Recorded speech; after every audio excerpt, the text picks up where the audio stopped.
agora. Era para gravar antes, Edivaldo. E essa aula fica disponibilizada no site da Santa Casa de Misericórdia de Feira de Santana. Então, é um júbilo, sim, para a Santa Casa, para todos nós, tê-lo aqui, professor Hernani, em companhia de colegas tão bacanas como todos esses. Se eu for citar aqui, seria uma injustiça. Então, eu vou citar o nome do nosso presidente, professor Antônio Carlos Vieira Lopes, presidente da Academia de Medicina da Bahia, em nome do qual eu agradeço a presença de todos vocês que estão aqui. O professor Hernani Guzmão é um médico clínico, nefrologista, foi o pioneiro na hemodiálise na Bahia e no Nordeste. Se eu estiver errado, o senhor me corrija. É professor aposentado da Faculdade de Medicina da UFBA, diretor cultural da Associação Baiana de Medicina, membro emérito da Academia de Medicina da Bahia, membro da Academia Conquistense de Letras. Se eu fosse aqui falar todos os predicados do professor Hernani Guzmão, a gente ia terminar isso aqui na madrugada, né, professor? Então, eu vou deixar para fazer isso em outro momento, que estivermos podendo tomar um vinho e tocando uma viola, e a gente joga essa conversa mais para adiante, que com certeza será muito boa também. E o senhor vai falar sobre suas experiências na astronomia, sobre suas experiências em vários outros campos que eu sei que o senhor tem interesse. Então, é um prazer imenso, professor, recebê-lo aqui nessa palestra que é a Medicina nas Escrituras Sagradas. A partir de agora, o campo é todo seu. Sinta-se em casa, como o senhor está aí na sala de sua casa, e sinta-se à vontade. Muito obrigado, André, confrade. Professor, eu vou só fazer uma solicitação a todos os amigos que estão assistindo, já estamos com quase 50, o que é muito bom. Eu peço que todos, por favor, fechem os microfones para não dar interferência na palestra do professor Hernani. Ao final da apresentação do professor Hernani, nós vamos abrir para debate e para discussão. Muito obrigado.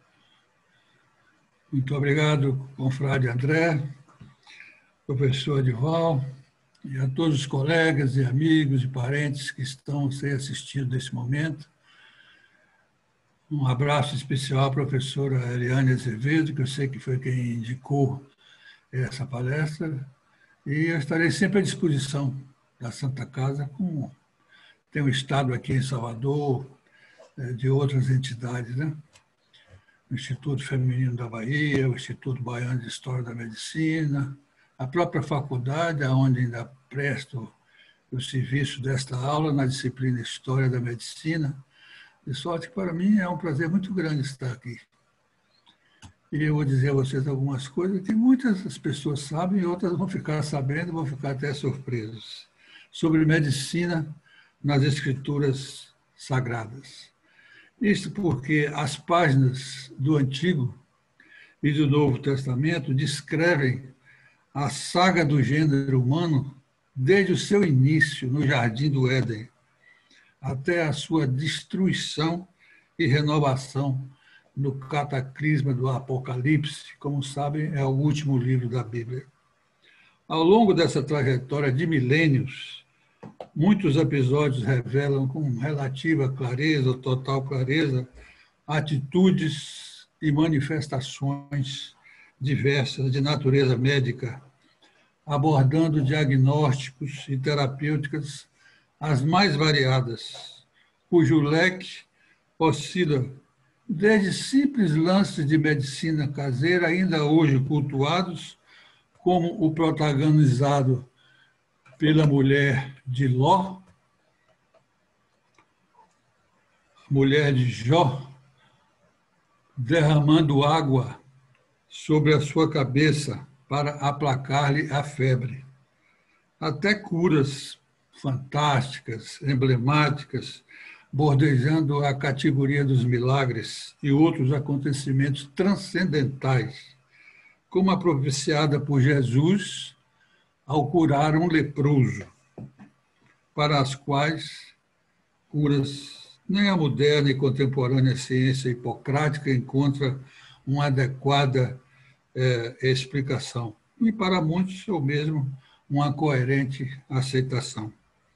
Mas a maior parte da trajetória humana descrita nas páginas da Bíblia abarca um período que vai desde a jornada do patriarca Abraão, vindo lá do fim da Mesopotâmia, de Ur, a cidade de Ur, na Caldeia, ainda hoje existente, via Canaã, até a atual Palestina, até as primeiras décadas do cristianismo, um espaço de tempo de aproximadamente 2.000 anos, comparável ao que medeia entre a civilização contemporânea e os tempos de Jesus. Portanto, no total, quase 4.000 anos, porque Abraão, quando veio de Ur, na Caldeia, e é o patriarca, né, tanto do judaísmo quanto do cristianismo e também do islamismo, ele veio por volta de 1900 a.C.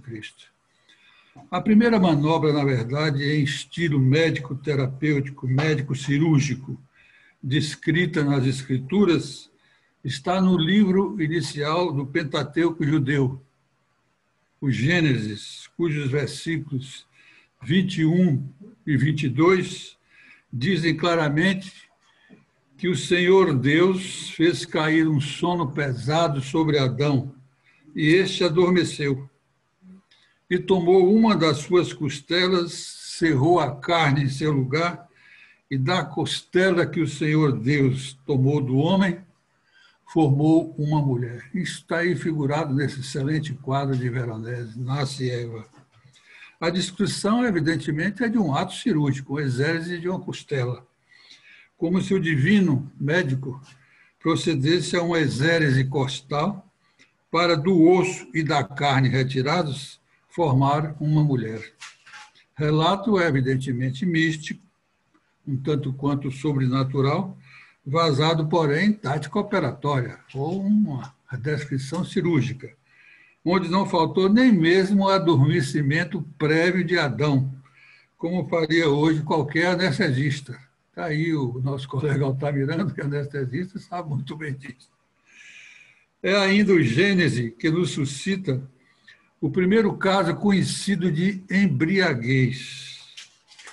Noé, todos conhecem o Noé do dilúvio, ao sair da arca que o livrara e a sua família do dilúvio, ancorando no Monte Ararat, lá na Turquia atual, fez-se lavrador.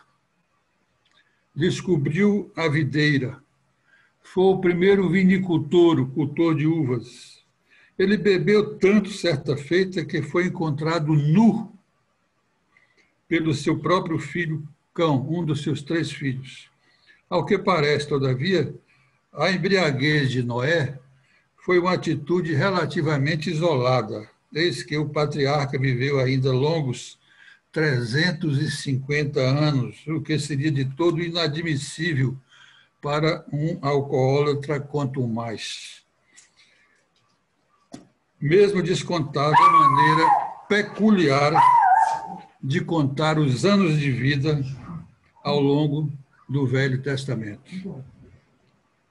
Dentre os descendentes dos filhos de Noé, os 3 filhos, Sem, de onde derivam os semitas, Cão, que é esse que o atendeu a primeira vez aí, e Jafé, aliam-se também outros descendentes, como Abraão e Lote, ambos alcançados por procedimentos médicos, documentados também no primeiro livro da Bíblia, o Gênesis. Eles também migraram de suas terras mesopotâmicas para a atual Palestina, dentre outras andanças empreendidas. Aí a jornada de Abraão rumo a Canaã.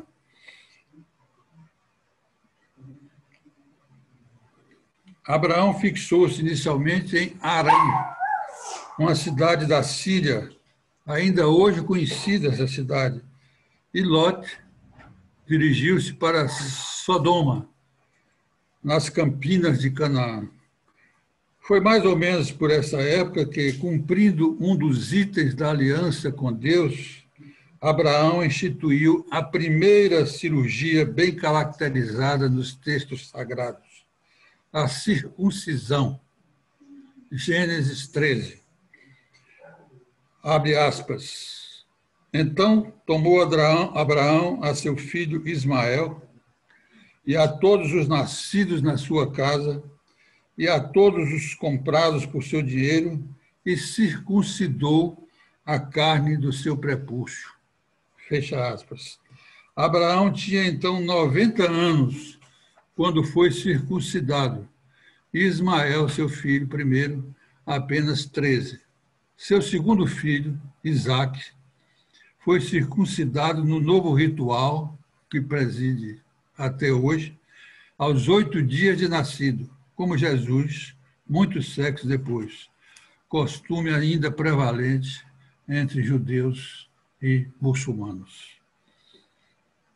Quanto a Lote, acabou se escandalizando com a luxúria reinante em Sodoma e Gomorra, de onde, ameaçado com toda a sua família de estupro coletivo, foi guiado por um anjo para fora das cidades, antes que elas fossem destruídas por ordem divina sob uma chuva de enxofre e de fogo. Foi neste momento que a mulher de Ló, contrariando ordens de não olhar para trás, ficou petrificada como uma estátua de sal. Há quem queira explicar esse problema da estátua de sal pelo fato de estátuas de sal serem relativamente comuns no Mar Morto, também conhecido como Mar Salgado, como todos sabem, é o mar de águas mais salgadas do planeta e formam, por excesso de sal, essas colunas de sal. O episódio posterior, Ló sozinho com suas filhas, que a mulher tinha sido petrificada, propiciou-lhes, à guisa de manter a semente paterna, um duplo incesto. Mais um episódio da Bíblia. Um duplo incesto, do qual nasceram Amon, futuro rei dos Amonitas, e Benamim, futuro rei das terras de Moabe, um dos reinos da antiga Palestina. Acontecimento este que vai ter importância fundamental no êxodo dos hebreus do Egito para a Terra Prometida. Séculos depois, sob o comando de Moisés e posteriormente de Josué.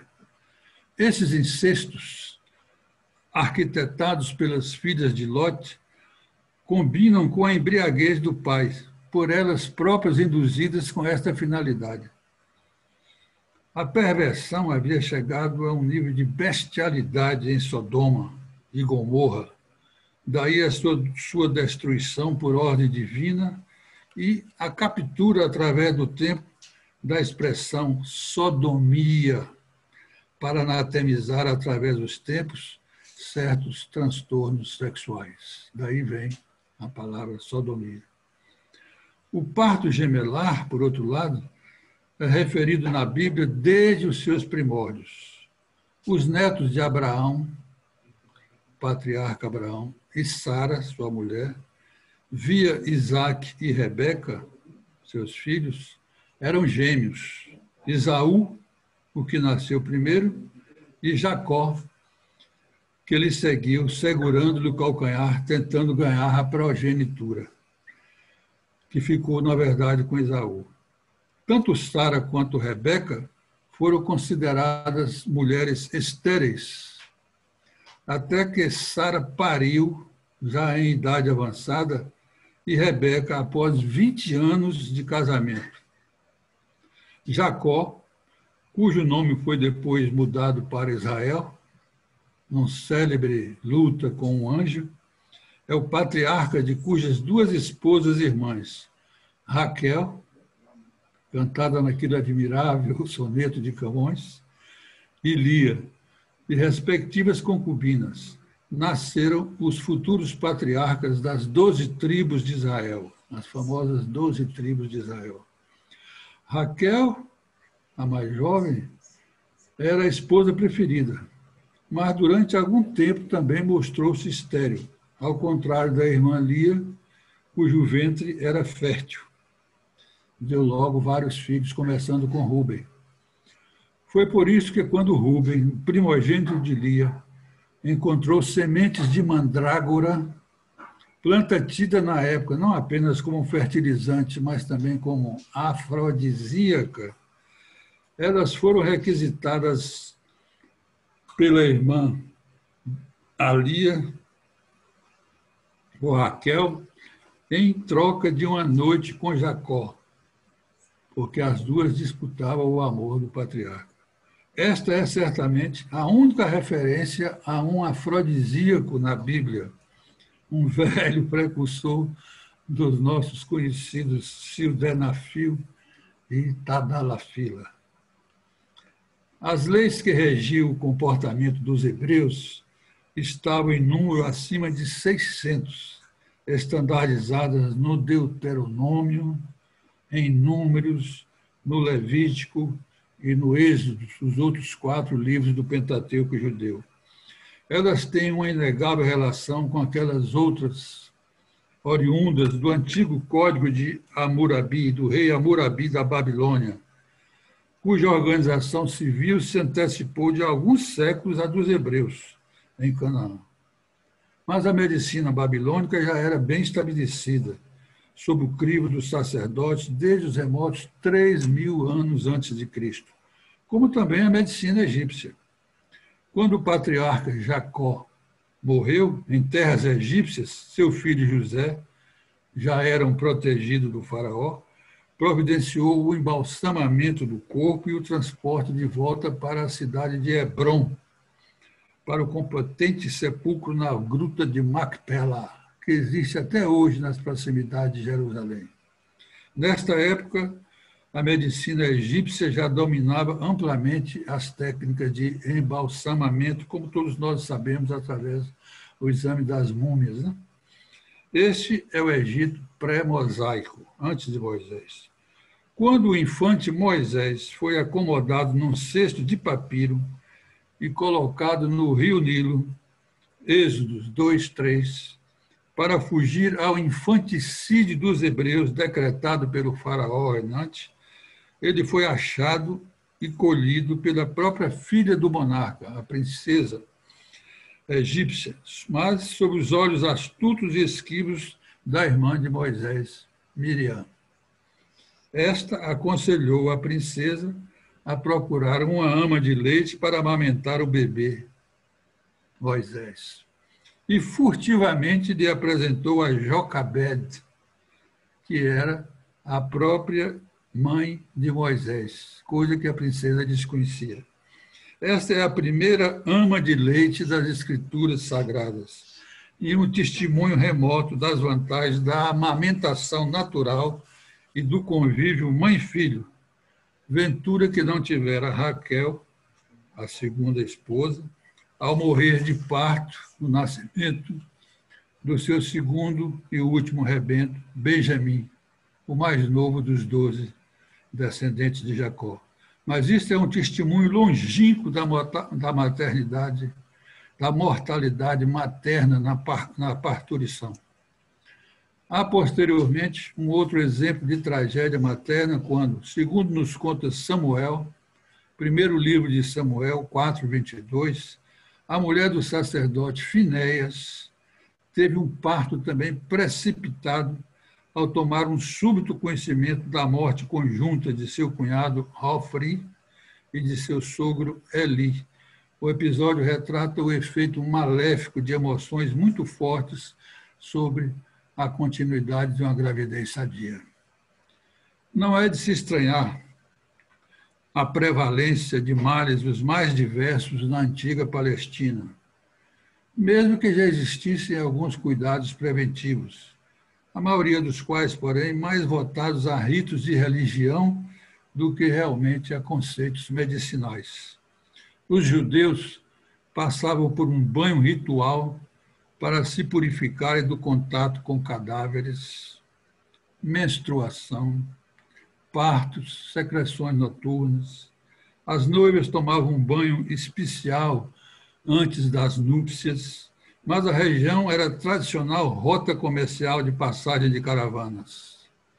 Estava na faixa de migração dos gafanhotos da África e da Arábia, e era endêmica em guerras e em lepra. O Deuteronômio, um dos livros do Pentateuco, Deuteronômio 28, 27, já preconizara que, abre aspas, o povo sofrerá terríveis doenças, loucura, cegueira, lepra, úlceras do Egito, sarna e comichão naquela parte do corpo por onde se lança o excremento. Fecha aspas. O Levítico diz, a lepra podia realmente ser uma branquidão luzidia, lesões em carne viva, comichão, úlcera branca tirando a vermelho, uma variedade de patologias que bem podiam corresponder aos diagnósticos de hanseníase, mas também de vitiligo, psoríase, eczema e outros males da pele. Tantos são os males de pele que hoje conhecemos. Os reconhecidamente leprosos eram proscritos e intocáveis e tinham de avisar aos sadios para que deles se afastasse, gritando a palavra imundo. Foi por isto que o general sírio Naamã, ao intentar com o profeta Eliseu a cura da sua lepra, recebeu dele a simples indicação, abre aspas, vai lavar-te 7 vezes no Jordão, e a tua carne te será restituída e ficará limpa. Segundo livro dos Reis, 5:10. A humanidade precisou conhecer o Rabi da Galileia mais de 100 anos depois desse episódio para assistir a uma cura da lepra mediante o toque das feridas, num desses milagres que o Novo Testamento atribui a Jesus. Eliseu e Elias foram, repetindo Moisés, os grandes milagreiros dos tempos bíblicos pré-cristãos. Elias operou muitas curas milagrosas e antecedeu a Jesus na capacidade de ressuscitar os mortos. Quando ele saiu de cena, arrebatado aos céus em um turbilhão de carros de fogo, como nos conta o livro 2 dos Reis, 2:1, estava, quem sabe, protagonizando o primeiro caso da hoje tão propalada abdução dos humanos a bordo dos supostos OVNIs, objetos voadores não identificados. Elias foi arrebatado num carro de fogo para os céus. Com o seu desaparecimento fantástico, Eliseu, que era seu aluno e discípulo, assumiu o seu lugar. Sua primeira ação espetacular foi sanar a fonte do oásis de Jericó, cuja água intensamente poluída era suspeita de provocar abortos, mortes e até o debacle das colheitas agrícolas. Eliseu jogou pratos de sal sobre as águas, anunciando o que o Senhor lhe dissera. Eu saneio essas águas. Livro 2 dos Reis, 2:21. E a fonte realmente ficou sadia. Não espanta muito, nós conhecemos hoje o poder germicida do sal. O saneamento químico das águas potáveis ainda tem hoje no cloro um dos principais elementos. E o sal, com seu poder germicida, ainda é usado para a cura e para a estocagem de muitos dos alimentos que hoje consumimos. Eliseu teve algumas atitudes dificilmente aceitáveis, mas a tradição o cultivou basicamente como um homem de compaixão. Ressuscitou o menino, pondo a boca sobre a dele, as mãos sobre as dele e o corpo sobre o dele. Livro 2 dos Reis, 4:34. Aquecendo até que ele espirrasse 7 vezes e abrisse os olhos. Temos aí uma descrição da respiração boca a boca e do massageamento externo em um tosco e primitivo ritual de reanimação cardiorrespiratória, um dos movimentos médicos hoje mais difundidos. Um dos mais curiosos episódios bíblicos foi o da conduta de Onã, o segundo dos 3 filhos de Judá. Judá era um dos primeiros filhos de Jacó. Ao morrer-lhe o irmão e sendo Onã solteiro, cabia-lhe pela tradição, a lei do levirato, desposar sua cunhada viúva, Tamar, a fim de perpetuar a família. Mas Onã não gostava de Tamar e esquivou-se o quanto pôde, entre aspas, derramando por terra para não dar posteridade ao irmão. Gênesis 38, 8, 9. Este é um exemplo primitivo de contracepção através do coito interrompido, ou a ejaculação por terra, que as más línguas posteriores interpretavam como automasturbação, e a ciência moderna aproveitou para designar, por conta de seu autor onanismo, o hábito da masturbação masculina solitária. O resultado final dessa obstinação de Onã foi induzir sua cunhada, a viúva Tamar, a disfarçar-se de prostituta e oferecer-se com proveito e fecundação ao próprio sogro Judá. Outro episódio curioso foi o que envolveu Tobias em uma longa viagem à Média, perto da Pérsia. No percurso, apareceu-lhe o anjo Rafael, disfarçado de Azarias, um parente distante de seu pai, Tobit, ou Tobias o Velho, cegado este acidentalmente por excremento de um pardal.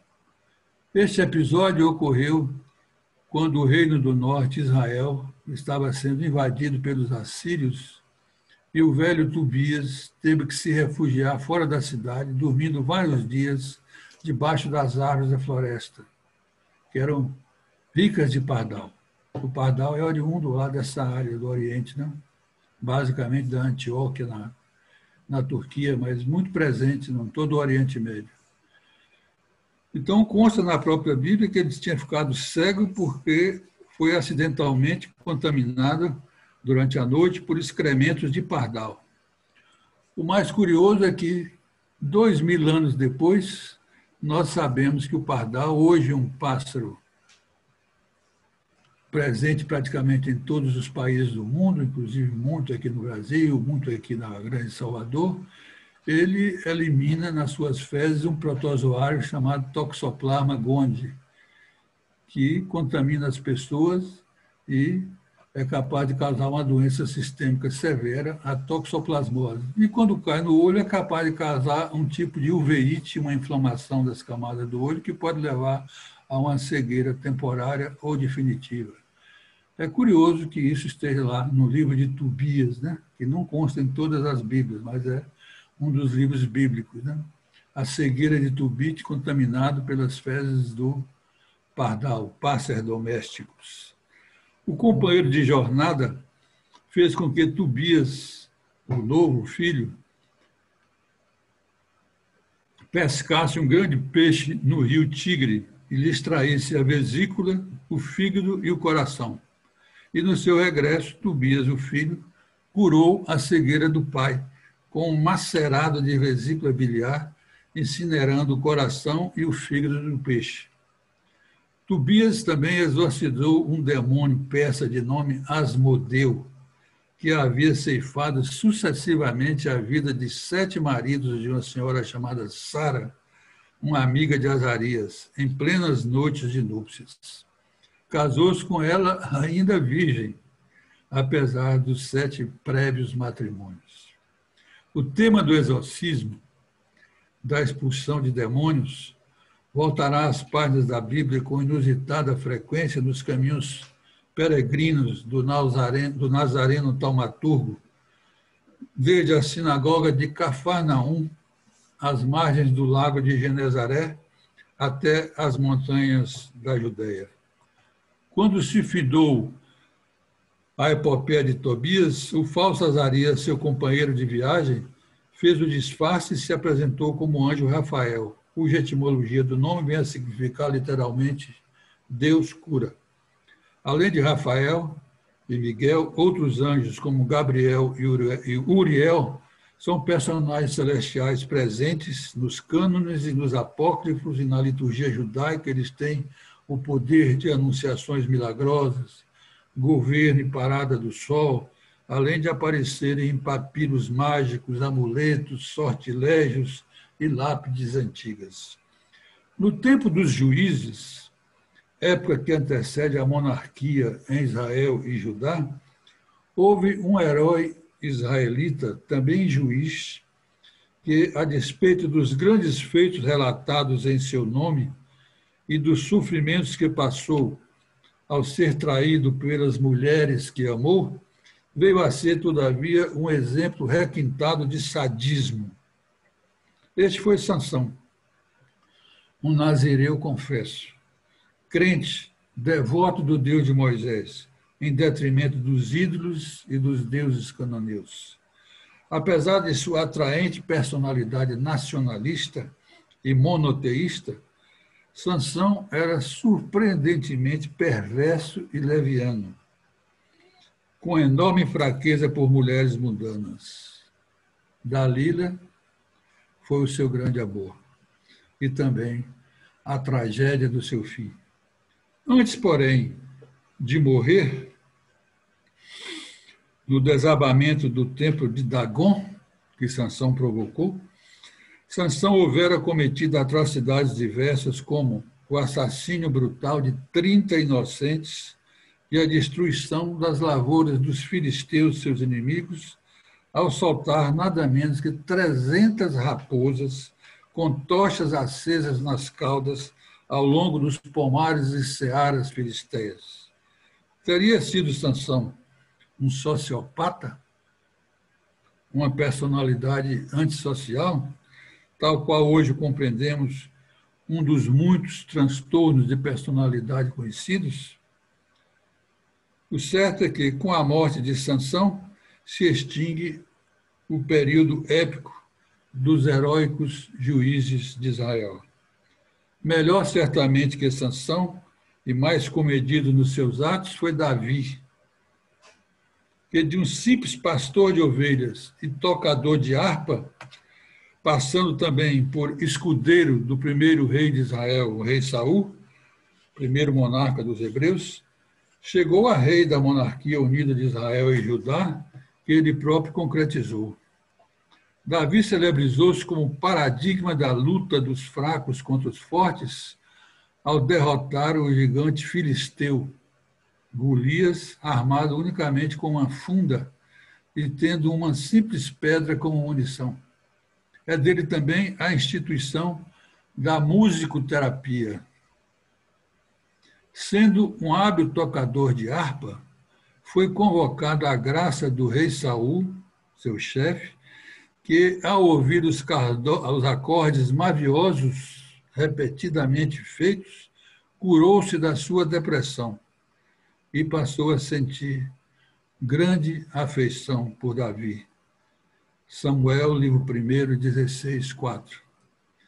Davi tornou-se músico pessoal de Saul, antes dos ciúmes régios voltarem-se contra ele e o perseguirem de maneira atroz e covarde. Davi é o nome mais citado na Bíblia, 1.100 vezes. Podem acreditar que eu contei. Mais mesmo que Jesus, que é citado 990 vezes. E Moisés, o terceiro lugar, 870 vezes. Daí se vê o prestígio de Davi. O rei Davi era um ancestral remoto de Jesus, 40 gerações anteriores. Reinou 40 anos e operou grandes proezas em Israel e Judá. Ele, na verdade, promoveu a união do Reino do Norte, Israel, com o Reino do Sul, Judá, caracterizando o Reino Unido de Israel e Judá. A despeito de sua imagem positiva no conjunto dessas ações, há um episódio marcante na sua vida que traiu a sua reputação, mas acabou tendo grande importância no destino político do povo judeu. Ao perceber da janela do seu palácio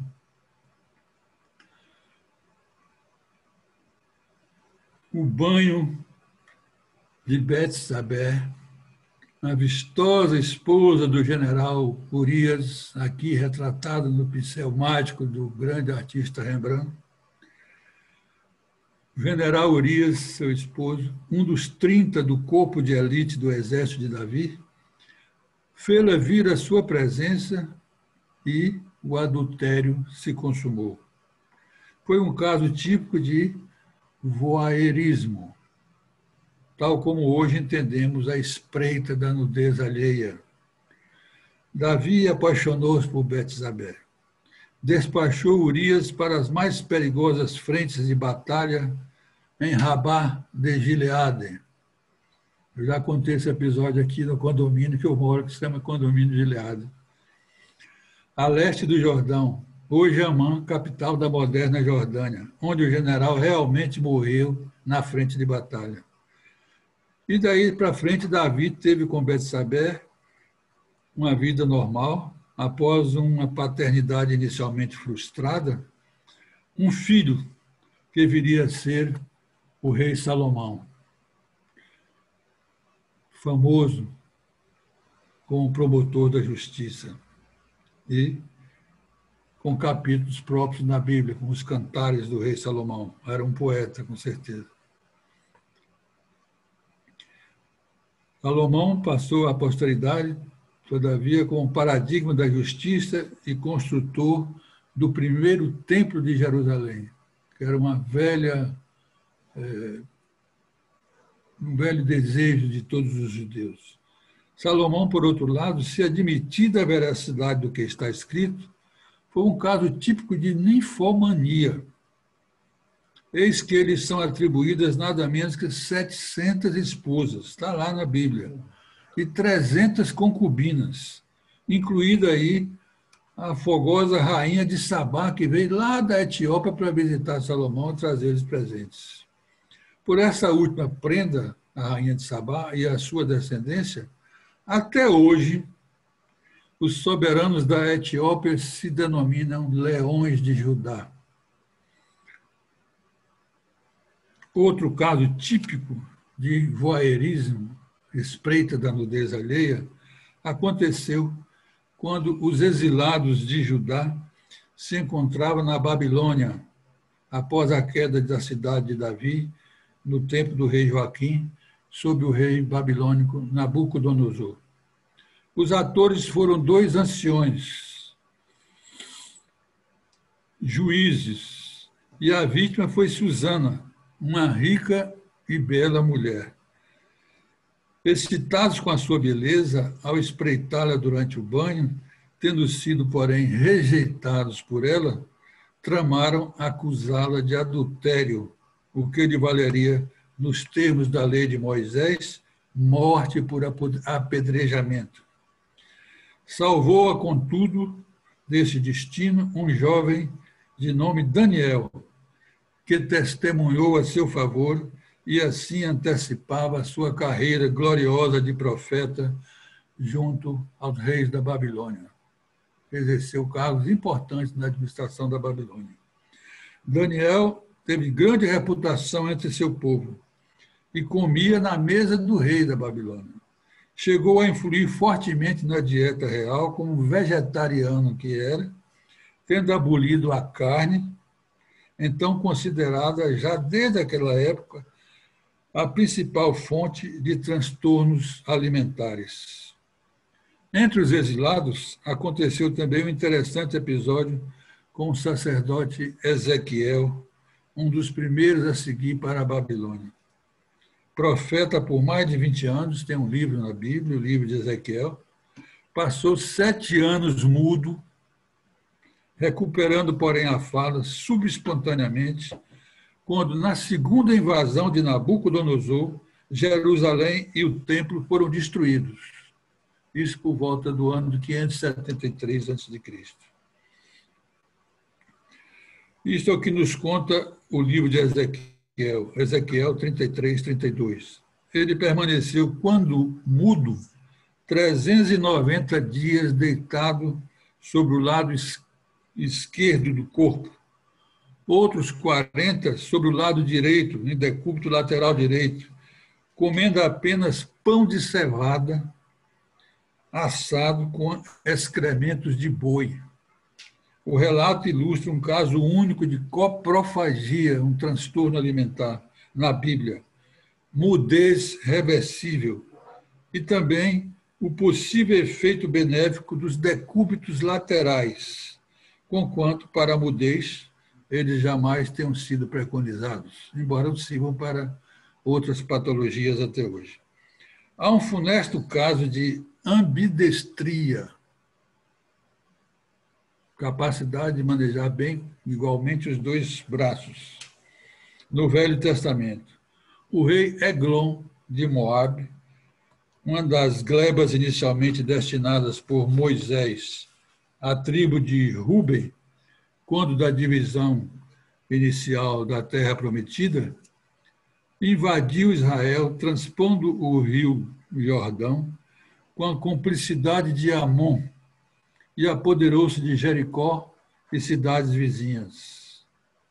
À guisa de visitá-lo em missão de paz, o benjaminita, portanto, um descendente de Benjamim, aquele último filho de Jacó, com sua esposa Raquel, Aode, portando uma espada escondida na coxa direita, aproximou-se furtivamente do rei e, sacando a lâmina com a mão esquerda, feriu profunda e letalmente na gorda barriga. O gesto de Aode, para uns canhoto, para outros ambidestro, libertou a região de 18 anos de domínio estrangeiro e a sua façanha propiciou 80 anos de paz. Livro dos Juízes 3:19. O prolapso retal parece também estar bem documentado e foi profetizado por Elias ao revelar que Jorão, filho do rei Josafá de Judá, por haver erguido altares aos ídolos cananeus, quando também rei, seria vitimado por grave moléstia. E realmente Jorão pereceu de uma doença do intestino após longo sofrimento. Suas entranhas saíram do corpo de modo a que observasse a própria mazela. Assim foi o fato, inclusive relembrado pelo historiador judeu da época, Flávio Josefo, que deixou muitos livros para a posteridade. Já a reversão da circuncisão tornou-se quase um imperativo para os judeus nos tempos do rei Antíoco IV Epifânio da Síria, por volta do ano 175 a.C. Este monarca, Antíoco IV, foi um déspota impiedoso. Profanou o templo de Jerusalém, que houvera sido recuperado cerca de 3 séculos antes por Zorobabel, quando do retorno do exílio babilônico. Inaugurou, com apoio do sumo sacerdote Jasão, um ginásio de esporte na cidade santa, Jerusalém, onde a moda grega se competia nu. Os circuncisos, mutilados e por isso atletas judeus, se submetiu à reversão da circuncisão. Uma cirurgia complexa, difícil de entender nos modos em que hoje entendemos a apostoplastia. Esse Antíoco IV foi um dos sucessores de Alexandre o Grande quando ele morreu, e tudo que ele havia conquistado no Oriente ficou dividido entre os seus principais generais. Antíoco, nessa área, Ptolomeu, no Egito, e um outro ficou lá na Macedônia, de onde ele havia partido. Nessa época, proibiu-se o culto aos sábados, a observância dos regulamentos judaicos alimentares e a própria circuncisão, chegando-se a entronar uma estátua do Zeus olímpico, um deus romano, em um dos altares do templo, greco-romano. Esta intolerância e desrespeito estão na base da revolta dos macabeus, que se posicionaram contra essas normas, que aniquilou os exércitos de Antíoco e o fez fugir para a Pérsia, onde enlouqueceu e veio a morrer precocemente.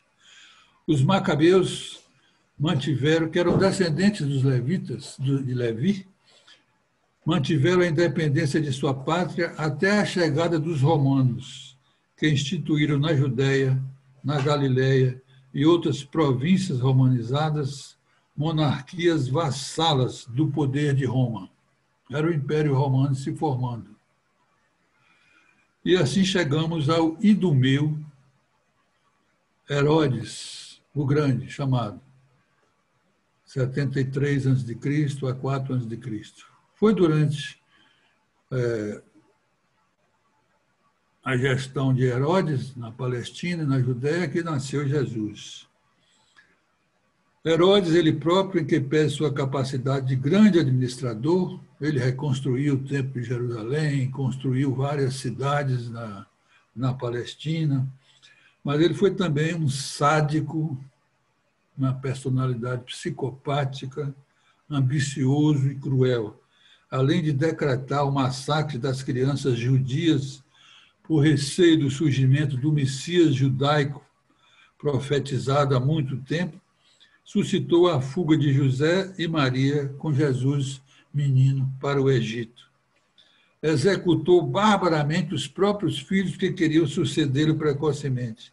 E, posteriormente, a própria rainha Mariana, o grande amor da sua vida turbulenta, foi sacrificada por ele.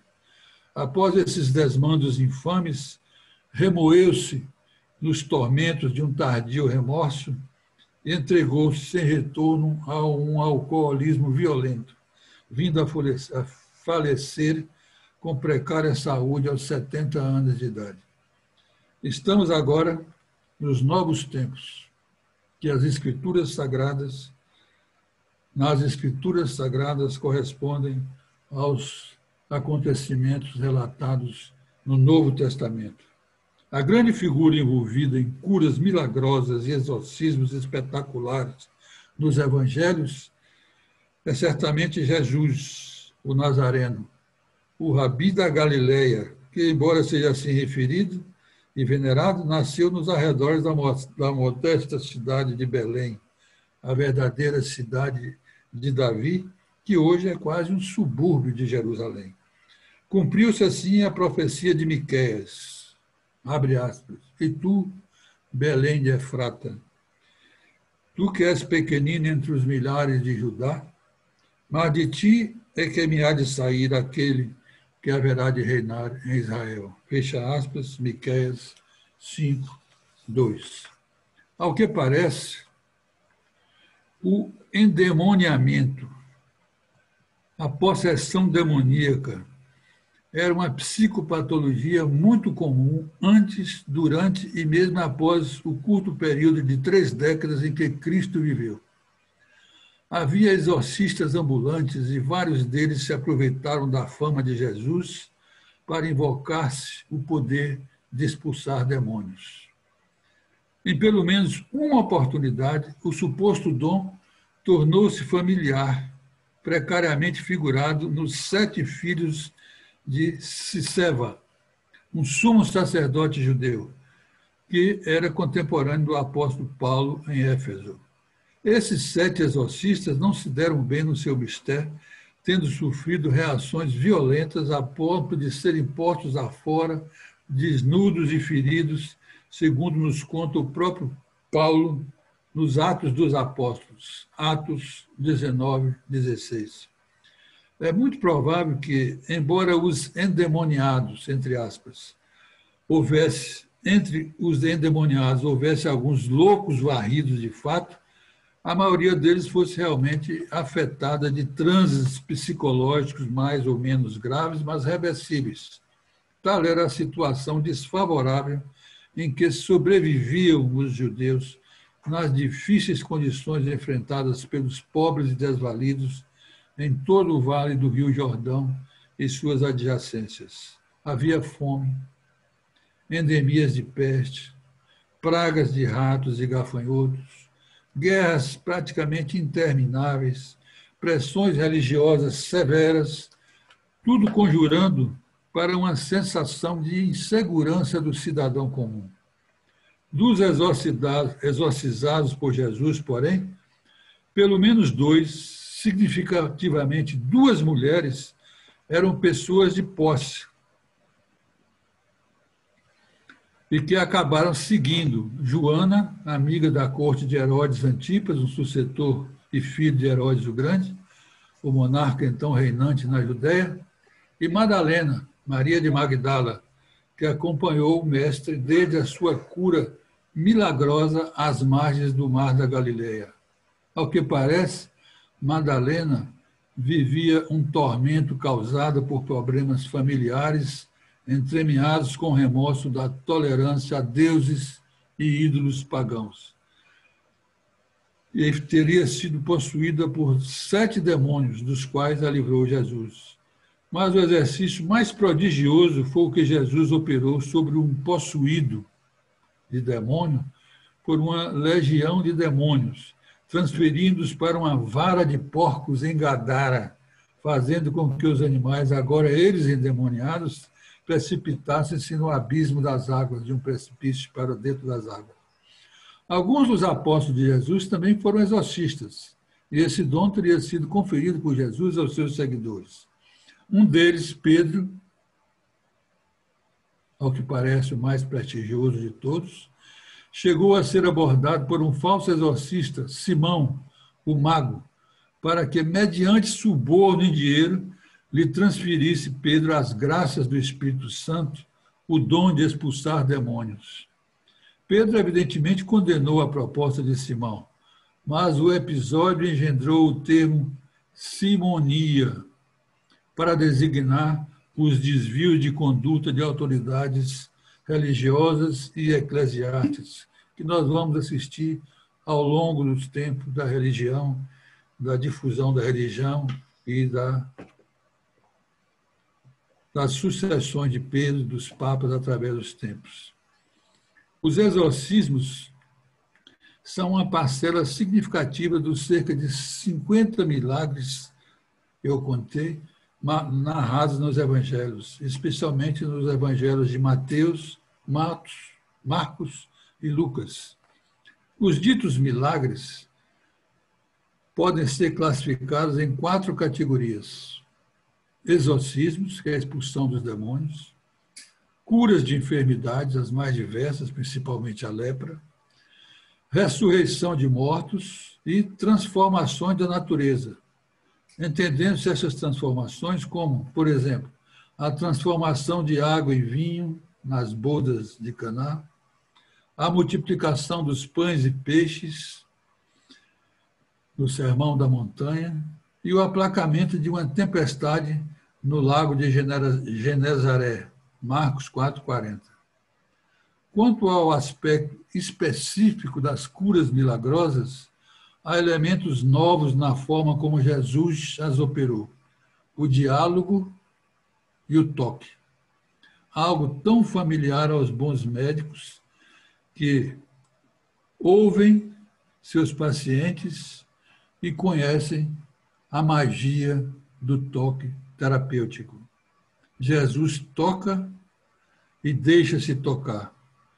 Põe sua saliva na língua de um surdo-mudo, Marcos 7,33.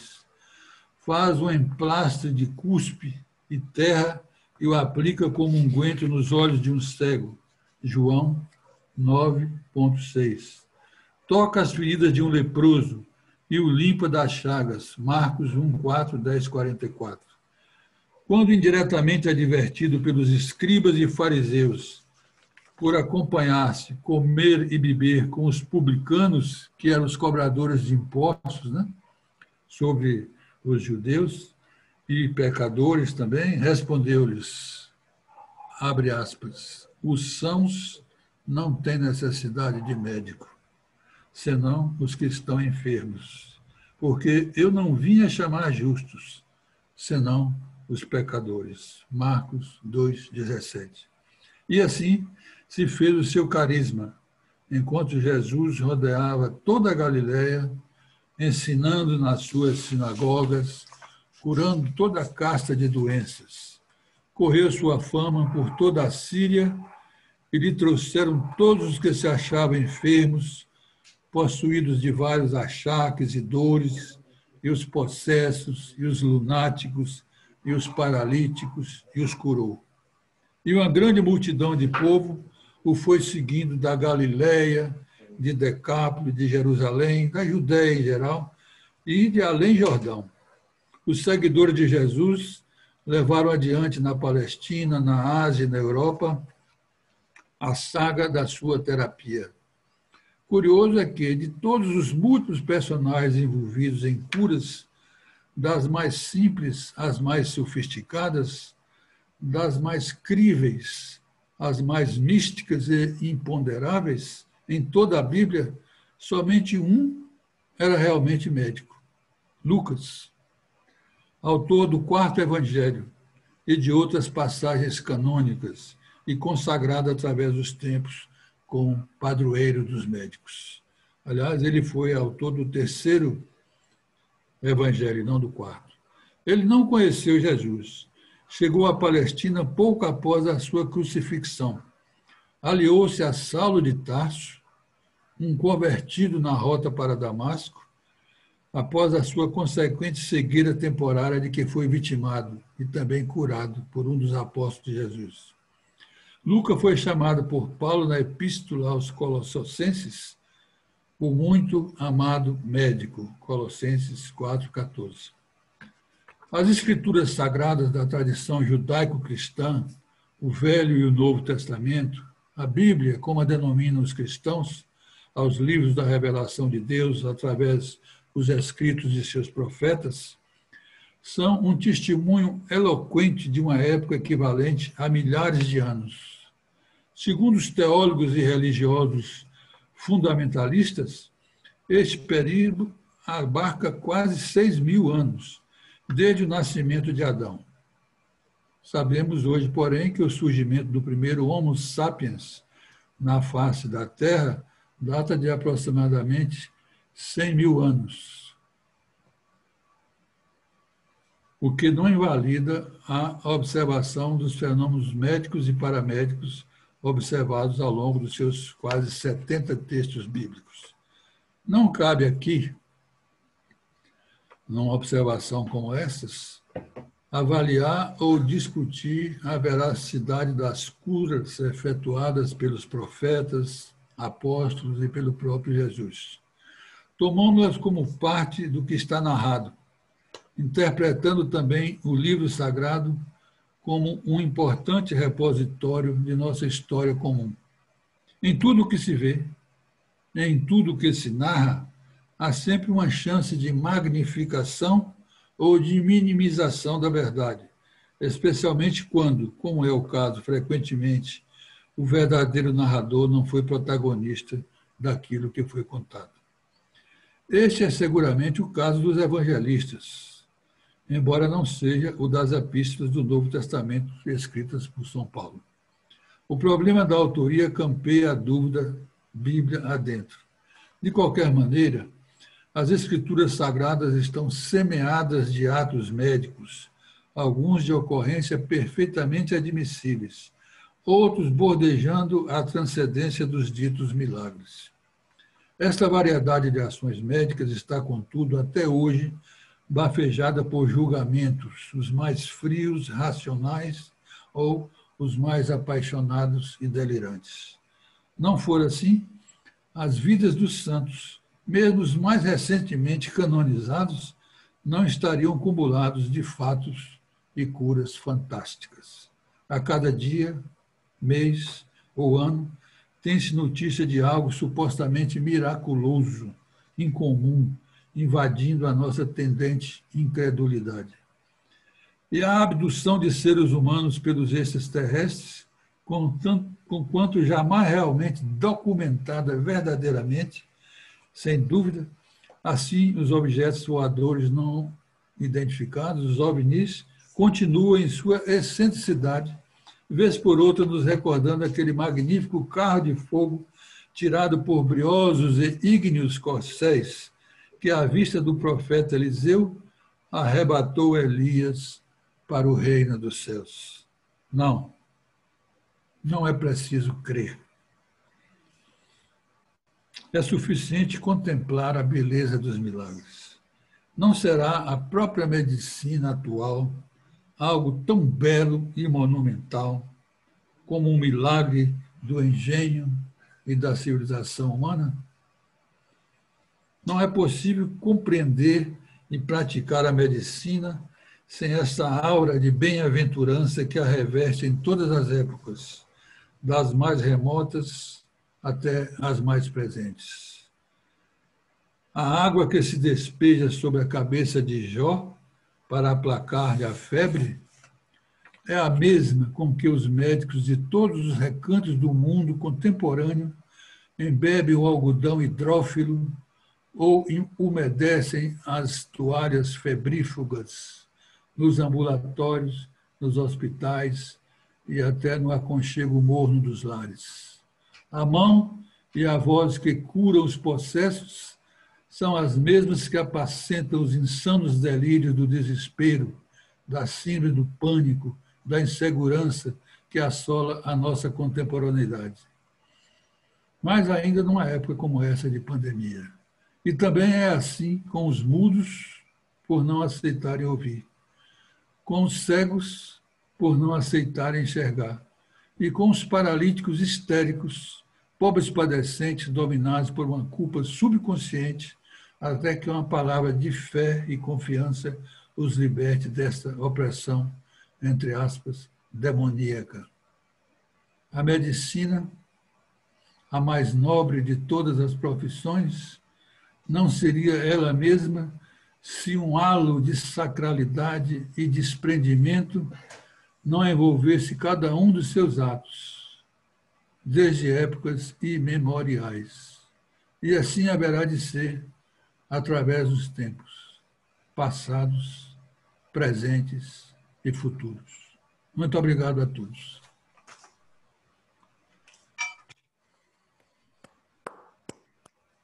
Professor, pessoal, boa noite mais uma vez. Eu estou aqui, eu estou bobo, eu realmente estou... Eu só tenho a lhe agradecer, faltam-me palavras para lhe agradecer, mas eu quero apenas... obrigado, Rui Rei, que está aí aplaudindo efusivamente, com muita justiça. Eu quero dizer, professor, que eu vou abrir já para vocês fazerem os comentários de vocês, mas eu quero dizer que todos nós aprendemos bastante, mas tem uma coisa que o senhor realmente é um polo aglomerador. O senhor conseguiu juntar aqui pessoas da sua gloriosa turma da Faculdade de Medicina da UFBA de 1964, e aqui eu tomei nota, se faltar alguém me corrija, o professor Tomás Cruz, a professora Mabel Nascimento, sua colega de turma, que está aqui em Feira de Santana. Grande figura. Está assistindo.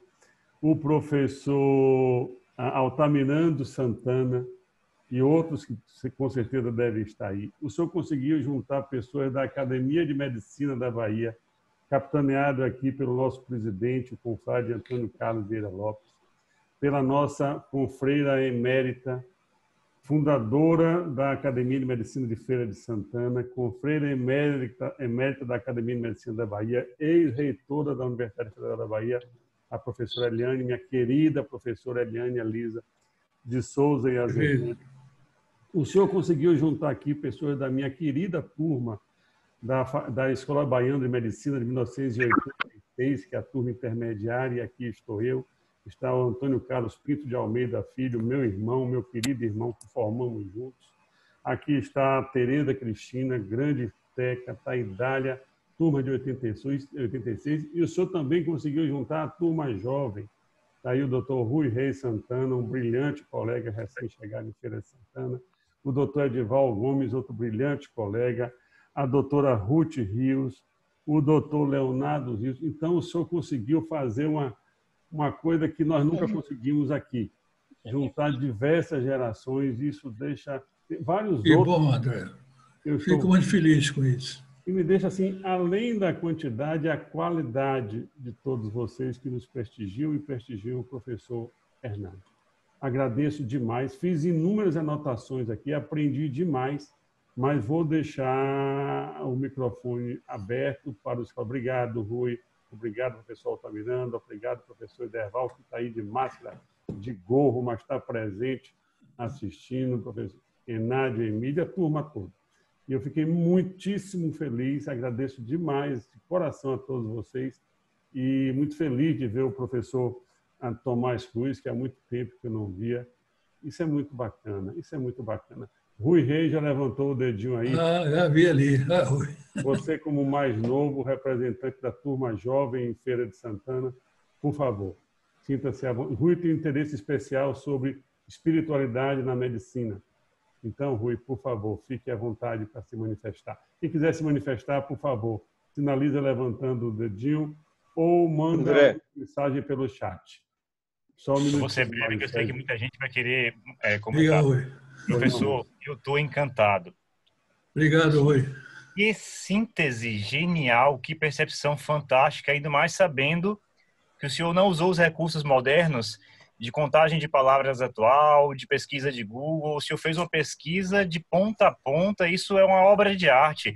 Isso é como hoje você encontrar uma primeira edição de um livro clássico e tradicional. Isso é algo magnífico. E eu não digo isso para lhe envaidecer, porque eu acho que até o senhor já tem uma experiência de vida que essas coisas já são supérfluas. Eu digo que isso é uma obra-prima, eu estou encantado. Eu quero compartilhar isso com todas as pessoas que eu sei que vão degustar esse tema e que não puderam estar aqui. Parabéns, eu estou encantado. Eu gostaria de saber, eu sei que o senhor é escritor, sei que o senhor tem uns 7 livros escritos, pelo menos, né? Eu queria saber livros próprios, 6, e coautoria 2, e mais uns 12 de participação. Eu queria saber se esse conteúdo está em algum livro, porque se tiver, eu vou correr atrás de garantir a minha edição. Muito obrigado. Esse conteúdo está em um dos meus últimos livros, chamado Salada Literária. Viu? Você vai encontrar fácil. Muito obrigado pelas suas manifestações. Parabéns, professor André, professor Edival, Santa Casa e a todos que tomaram essa iniciativa. Eu vou ficar quietinho, porque tem muita gente querendo falar. Boa noite a todos. Deus abençoe. Eu lhe peço, por favor, não me dê parabéns, nem a mim, nem a professora Edival. Os parabéns são todos aqui para o professor Hernani. Professora Eliane Alida, por favor. André, está me escutando? Estou escutando, Mário. Só um minutinho, por favor, que a palavra está com a professora Eliane e já eu passo para você. Olha, eu já conheci a competência e a profundidade das conferências do Dr. Hernani Guzmão. Era o nosso conferencista oficial do Núcleo Ciência, Cultura e Fé, do qual o Dr. André também participou com uma contribuição.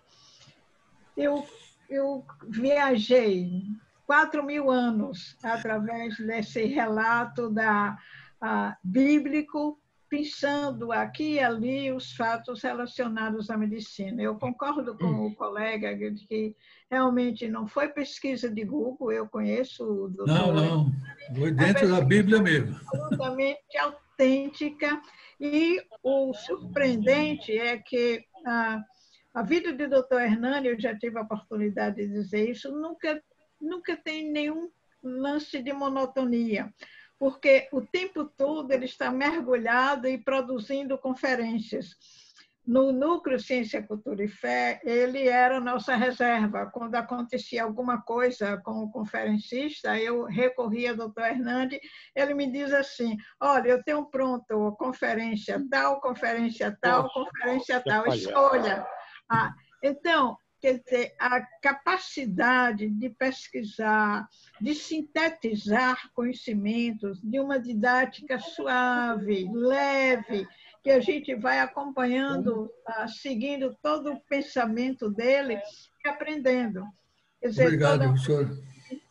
Toda vez que eu ouço o doutor Hernani, é realmente um prazer intelectual muito grande e uma imensa oportunidade de aprendizado.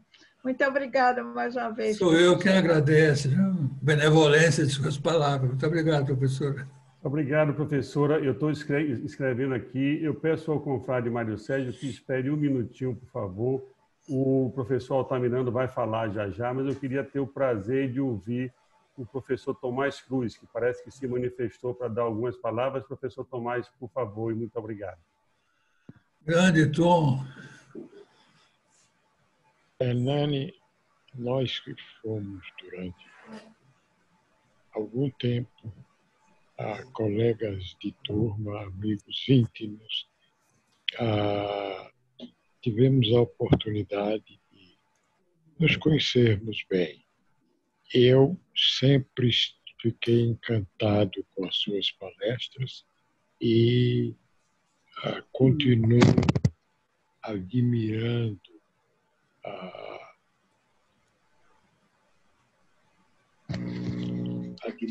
você. De modo que essa palestra de hoje não passou além de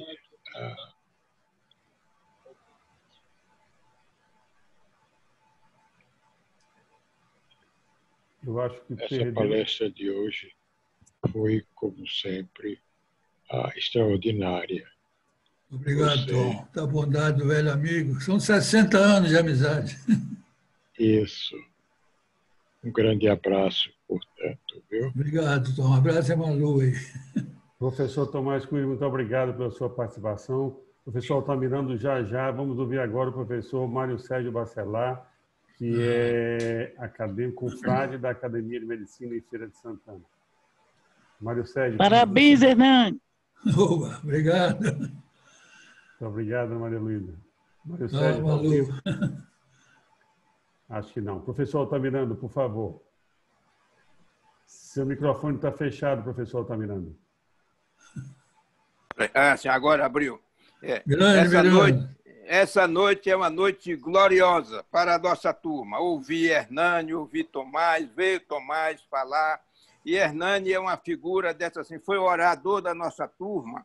Eu, de certo modo, há 60 anos, fez uma belíssima oração. Então, a conferência de Hernani, eu acompanho de perto e cada vez ele está melhor. Isso é como o vinho, à medida que ele vai envelhecendo, cada vez as suas conferências são melhores. Muito obrigado pelo deleite que você nos proporcionou. Obrigado, Miranda. Grande líder da Gloriosa. Que maravilha, que maravilha. Professor Ideval, o senhor queria... Esse é o grande líder da turma Gloriosa de 64, é o Altamirano. Eu era apenas o caçula. Maravilha. Professor Ideval, o seu microfone está fechado.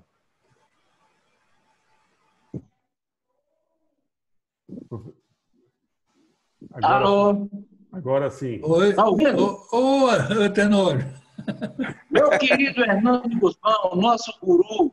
Hernani é a nossa cultura viva. Nos nossos livros, no debate, Hernani é o nosso orientador. E essa explanação que ele fez hoje foi esplêndida. Merece já uma nova publicação de um novo livro, que eu tenho todos. De parabéns, parabéns André, Almeida, parabéns todo mundo, e nós que fomos beneficiados por mais essa aula de conhecimento. Um abraço, estou aqui no HIE, vou entrar numa cirurgia, mas fiz questão... de plantão, muito obrigado, Léo, por esse prestígio. Você é gente boa mesmo. Muito prestígio. Olha, isso, eu vejo isso, professor Ideval, o senhor dá um exemplo aí de como uma pessoa deve se portar. O senhor homem já maduro, de plantão, indo para a cirurgia.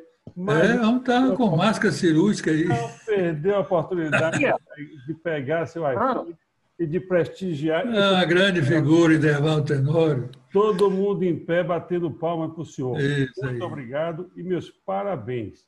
Muito obrigado, André. Meu querido presidente da Academia de Medicina da Bahia, Antônio Carlos Vieira Lopes, que honra imensa. Por favor, meu confrade, seu microfone está fechado. Seu microfone continua fechado, presidente. Ok, muito obrigado. Ô, Toninho. Ô, Toninho. Obrigado. Está de plantão também? Eu estava vendo no telejornal, eu faço parte de um grupo de 8% de brasileiros que estão isolados há 5 meses em casa, né? Eu costumo dizer que cada um de nós que eu vejo adoecer, eu me escondo mais, entendeu? Escondo mais do bicho, como eu disse, para não citar nem o nome, né? Obrigado, Toninho. Mas eu não poderia deixar de manifestar, ou de me manifestar, né? Eu depois de ouvir Hernani falar mais uma vez, é como a irmã Elisa falou, não é? Hernani, eu estava imaginando o que é que eu tenho a dizer sobre Hernani, né? Já que tem tantos contemporâneos, eu também revelo o meu prazer de ver o meu amigo Tomás Cruz, né, participar conosco, não é? Isso, para mim, foi realmente Tomás. Um presente, que André e Edivaldo foram responsáveis por isso, né, de trazer Tomás para participar conosco, né? Só que eu vou ficar mal, porque quando eu convido ele, vem. Mas agora você se prepare, que na próxima você virá, viu? Com certeza. Tem muita coisa pronta aqui. Professor, ciúme de homem é uma coisa que não é boa, não. Aproveitando aí, aproveitando a quarentena para ler, escrever e preparar outras palestras, viu? Já tem um bocado de coisa feita. Essa turma de 64, eu posso chamar que foram meus colegas, porque nós tivemos muitas juntas, muitas disciplinas. Você estava bem verdade. Porque houve uma reforma e nós fomos realmente colegas, eram duas turmas que cursavam, né? Bem pertinho. Simultaneamente, né? Pois é. Então, o que eu quero dizer para sintetizar, né, é que no momento em que a gente perde tantas pessoas cultas, né? Tantas pessoas que enriquecem a cultura, entendeu, baiana, eu acho que Hernani realmente passa a ser o nosso grande patrimônio. Eu estava lá e eu pensava, quem vai substituir Edivaldo Boaventura? Quem substituir, entendeu, Portugal, né? Então, eu acho que nós já temos realmente alguém que a gente pode beber cultura, ensinamento, ciência, conhecimento, literatura. Obrigado, Antônio. Ele entende de passarinho, entende de planta, entende de medicina, de astrologia. Astrologia, obrigado, Fernando, né? Como falou Tenório, é um deleite, né? Nos deliciamos mais uma vez com você, Hernani. Muito obrigado. Fico muito feliz com as suas manifestações também. Estamos aí. Olha, a turma mais jovem está sem beber. Vamos ficar todos embriagados, professor, que está todo mundo de boca aberta. Tem uma colega nossa aqui, aí, ó, o professor o Rui Rei fazendo um coraçãozinho maravilhoso. Eu tenho uma colega nossa aqui que é muitíssimo querida, que é Tereza Cristina, que é da minha turma de hoje. Ela escreveu aqui, está emocionada. Eu vou pedir que ela se manifeste. Teca, por favor. Olha, Tereza. Com esse chapéu azul aí. Ela está lá embaixo ali, com o chapéuzinho azul dela. Por favor, Teca. Você está me ouvindo? Oi, André. Você é muito linda. Diga, minha linda. Eu estou realmente... Você está dando o microfone, está com alguma coisa ligada aí. Eu estou emocionadíssima. Entendeu? Porque foi muito bonito, se falou de coisas que eu não tinha essa percepção, apesar de estar sempre ligada com a religião. Então, você está com o computador e com. Você gostou tanto que está vindo em duas vias. Você está vindo com o computador e com o celular. Desligue um que está dando microfonia. Eu sei que você me chama dois.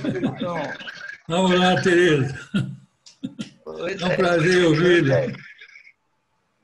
Pronto. Agora sim. Agora eu desliguei um. Eu realmente fiquei extremamente emocionada, porque são coisas que a gente, ao longo da vida, eu estou com 57 anos, apesar de ter uma caminhada pensando nas coisas da espiritualidade, o pensamento com religiosidade e tudo, eu nunca tinha me tocado para esses pequenos detalhes de fatos que eu já sabia, já tinha visto na Bíblia.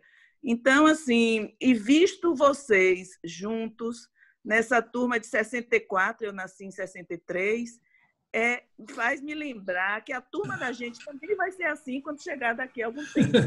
Parabéns. Tá bom, muito obrigado, Tereza. Fiquei feliz com a sua manifestação. Muito obrigado, Teca, mais uma vez. Meu querido Mário Sérgio Bacelar, você me ouve agora?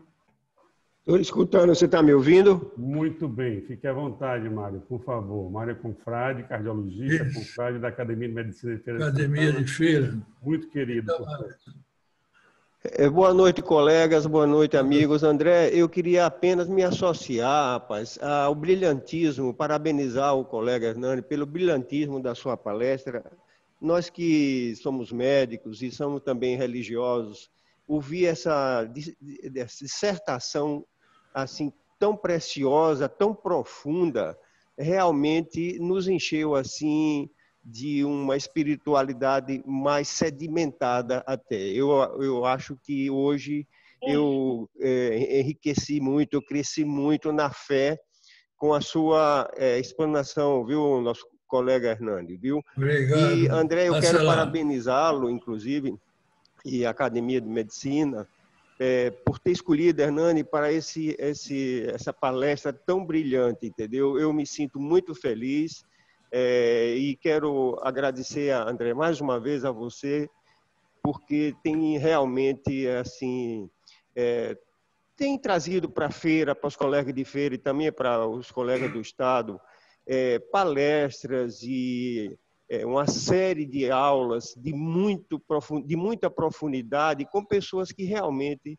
estão afim e conhecem bem os assuntos para os quais foram escolhidos. Então, parabéns, André, parabéns a Hernani, meus colegas que estão me ouvindo todos, a turma de 64 aí que se manifestou, uma grande maioria, uma grande quantidade de colegas, eu os parabenizo também por estarmos hoje todos juntos. Desejo uma boa noite para todos. Obrigado. Muito obrigado, Bacelar, pelas suas palavras, hein? Muito gentil. Muito obrigado, Mário. Mário é uma pessoa muito querida, o Léo da Feira de Santana.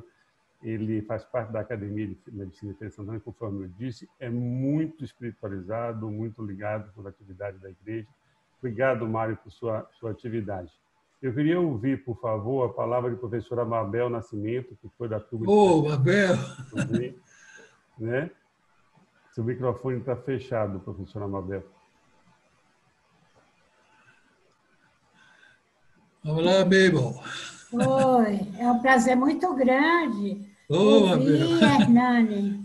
Ele veio aqui agora. É a primeira vez que eu ouço e sei da capacidade de Hernani de ser dedicado ao estudo, não só a medicina, mas a várias áreas, como já foi citado aí, é uma pessoa enciclopédica.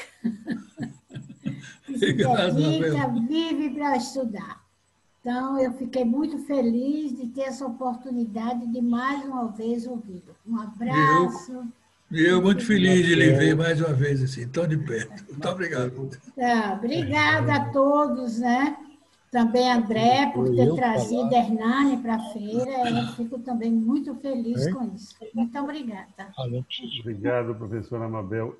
Professor Hernani, me permita, tem uma pessoa que é muito querida, foi minha colega de turma também, uma pessoa muito espiritualizada. Fique à vontade, André. Muito espiritualizada e uma pessoa muito pura, que é a minha querida amiga Idália. Idália. Eu sei que você está aí com o pseudônimo de seu marido, Alberto Emanuel, mas aqui eu faço questão de ouvir o seu depoimento, por favor, que você é uma pessoa especial. Pois não. Idália, ouvindo, Idália. Está fechado. Oi, Idália. Daqui a pouco. Tá bom, eu queria ouvir, tem muitas pessoas da sua família, professor Hernani. Tem alguns jovens, tipo Ana Guzmão, que deve ser de sua família. Ana, minha prima. Alguém da família. Tem o Dilson Batista Marques aí também, viu, Hernani? Ô, Dilcinho, grande colega, grande amigo. Professor Dilson, por favor, fique à vontade. Cadê Dilcinho? Ele está ali, já voltou. Estou aqui. Ótimo. Obrigado, André, por você ter trazido esse homem, esse colega, esse irmão, que nós amamos muito. E nessa fila do amor, eu já estou há 6 décadas.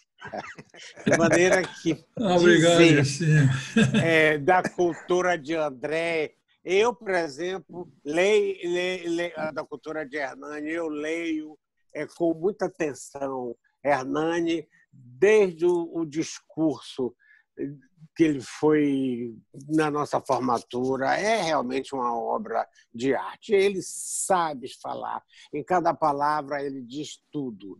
E hoje, eu que gosto de ler Bíblia, e fiz um curso, inclusive, de Bíblia, ele me ajudou muito. Vou ler o livro que você relatou aí, que eu acho que eu não tenho, porque eu tenho os seus livros de poesia, todos. Você sabe que Jéssica e Desirê são fãs da sua poesia. Obrigado. Meu querido, dizer que eu te amo muito. Obrigado. Eu te amo muito. Mas você é meu amigo, irmão, meu médico, e qualquer coisa que eu possa dizer é redundância. Muito obrigado. Beijo grande. Vamos lá. Valeu. Tchau. Grande amigo. Tchau. Ô, professor Eliane, eu fico apaixonado quando eu vejo uma declaração de amor entre amigos dessa forma. Isso me deixa muito... E o senhor é uma figura da nossa turma? Se meus amigos tiverem por mim uma sensação de paixão dessa, eu gosto de mulher, não gosto de homem, não. Meus amigos têm por mim uma declaração dessa, eu ganho o dia, ganho a noite, ganho a semana e ganho o ano. Aí é colega, amigo, cliente, é tudo. O professor Altamirano gostou, não foi, professor? Isso é bom. Eu estou adorando, viu? Eu estou dizendo isso é uma noite memorável, viu? Inesquecível. E a nossa turma é considerada, o nome Gloriosa foi criação de Hernani, né? Porque até os 30 anos de formado, nós não tínhamos perdido nenhum colega. Isso foi realmente uma coisa assim fantástica, né? E hoje os sobreviventes que estão aí estão muito bem, com a cabeça muito boa, com muita determinação, vivendo com muita alegria. E Hernani é um exemplo. Hernani é o caçula da turma, né? Eu provavelmente sou um dos mais velhos. Eu só estou com 86 anos só, mas continuo há muito tempo que eu deixei de ser médico, mas continuo trabalhando intelectualmente para me manter com a cabeça boa, com a cabeça firme, para acompanhar o crescimento espiritual e intelectual de Hernani, porque cada dia ele fica maior. Obrigado. Que os anjos digam amém. Que os anjos digam amém para todos nós. Eu queria ouvir meu querido irmão Antônio Carlos Pinto de Almeida Filho, que, conforme eu disse, formou comigo, uma das grandes emoções de minha mãe, que está ouvindo também. Muito obrigado, senhora. A Cira está presente aí, no alto dos seus 82, e está aí ligado também. Da Cira, é? Da Cira eu acabei de escrever também um trabalho aqui sobre o tupi em nossas vidas. Sabe o que significa Jacira? Me ensine mais uma vez. Lua de mel. É o quê? Lua de mel em tupi. Que maravilha, ó. Jaci é lua, Ira é mel, lua de mel. Um abraço nela aí. Maravilha. Meu querido irmão Antônio Carlos, por favor, eu sei que você chega a estar babando. Estou babando. Ô, Antônio Carlos, como vai? Que coisa fantástica, realmente. Ó. Muito obrigado. Emocionante. Viu? Parabéns, André, por você proporcionar uma das reuniões mais fantásticas que eu já vi. Foi essa. Muito obrigado. Muito bacana. Pela parte que me toca. Emocionado justamente por turma de 64, poxa. Nós formamos em 86. Eu, Tereza, André, quem está mais aí? Dália. 86. É muito caminho andado. Que bom, que maravilha, que coisa linda. Obrigado. Isso é magnífico. Maravilha. Devalta trabalhando. Devalta no plantão. Tem que dar todos os descontos para ele, que ele está trabalhando. Não tem problema nenhum. Maravilhoso, realmente fantástico. Está ouvindo aí o professor Hernani. Parabéns, professor. Eu não conhecia pessoalmente, conhecia de nome, mas meus parabéns. A sua apresentação do senhor foi fabulosa. O senhor está no céu, eu, seu colega, estou aqui. Então, a sua apresentação foi fabulosa. É algo difícil de se ver hoje a nível cultural, não é? Uma explanação tão clara, tão feliz, tão brilhante, tão esclarecedora. Obrigado, a respeito de religiosidade, não é? E da evolução da própria nossa humanidade. Que coisa linda. Maravilha. Realmente, parabéns, André, parabéns, Derval, parabéns a Santa Casa de Saúde Feira, onde Inclusive, nós nascemos lá, né, André? Com muita honra. Nascemos na Santa Casa. Oi? Com muita honra. Na maternidade, né? É um dos estímulos para eu trabalhar lá hoje. Muito obrigado, Dom Carlos. Muito bacana. Que bom, muito obrigado a vocês também, viu? A todos, professora Eliane. Parabéns, Edival. Antônio Carlos é o parabéns nome oficial. Parabéns, André. Você está proporcionando tantas lives com tanto fundamento fantástico. Um grande abraço a todos. Antônio Carlos é o nome oficial. Obrigado, Antônio Carlos. O nome oficial, mas carinhosamente chamado por Tom. Tom. Meu querido amigo Edival, que está aí se coçando, mas muito educado, só esperando, por favor. Edival. Manda, Edival. Você sabe que foi uma surpresa muito grande, professor. A gente fomos brindados hoje por uma, não direi nem sessão, uma celebração, né? Com tanto carinho que a gente viu, como você chamou tanta atenção e que levou aí nosso amigo Tom até a emoção de vermos tantos amigos, família, colegas, pessoas que se querem bem, um se declarando o seu amor, declarando o respeito ao professor Hernani. O professor Hernani que fez uma palestra maravilhosa, né? Nós chegamos ao final dessa noite realmente surpreendidos. Professor Hernani, muito obrigado por tudo que o senhor fez. A gente tem um carinho imenso por ti. E é uma oportunidade da turma mais nova poder conhecer o senhor, conhecer essa pessoa maravilhosa que o senhor é. E agradecer ao professor André Almeida por ter nos privilegiado essa oportunidade, pelo convite. Acho que foi uma noite, como um colega falou, uma noite memorável, uma noite inesquecível. Tenho a impressão que, embora a gente esteja bombardeado com um monte de sessões, de webinários, de live, eu tenho a impressão que nunca assisti nada assim, uma sessão tão afetiva como essa, uma sessão tão enriquecedora, com um conteúdo diferente, original, e que toca a todos nós. Então, tudo isso aí realmente é maravilhoso. Agradeço a você demais, agradeço ao professor André, ao mesmo tempo que agradeço a todos que estão aqui presentes, que certamente querem muito bem o senhor, e estão aqui realmente não só pela excelência da palestra, mas por esse vínculo afetivo e por esse vínculo de respeito muito grande que existe. Parabéns. Muito obrigado, Edival. E a todos vocês aí, muita prosperidade aí da Santa Casa e a todos os colegas aí de Feira de Santana. Eu fiquei muito distinguido com esse convite e muito feliz com as manifestações aqui recebidas de todos. Muito obrigado. Professor, eu não posso finalizar sem antes dar uma passada muito rápida da quantidade de coisa que o senhor passou e da quantidade de aprendizado que o senhor nos trouxe, passando pelo macerado da vesícula biliar, pela possível informação de Tobias e Rafael, pela possível informação que o Sansão era um sociopata, parecia que sim. Sansão fez coisas terríveis. A introdução da musicoterapia com Davi, sim. Com a harpa espetacular. Isso. Delícia. Davi é o pioneiro da musicoterapia. Uma delícia, da mesma forma, né? A introdução ao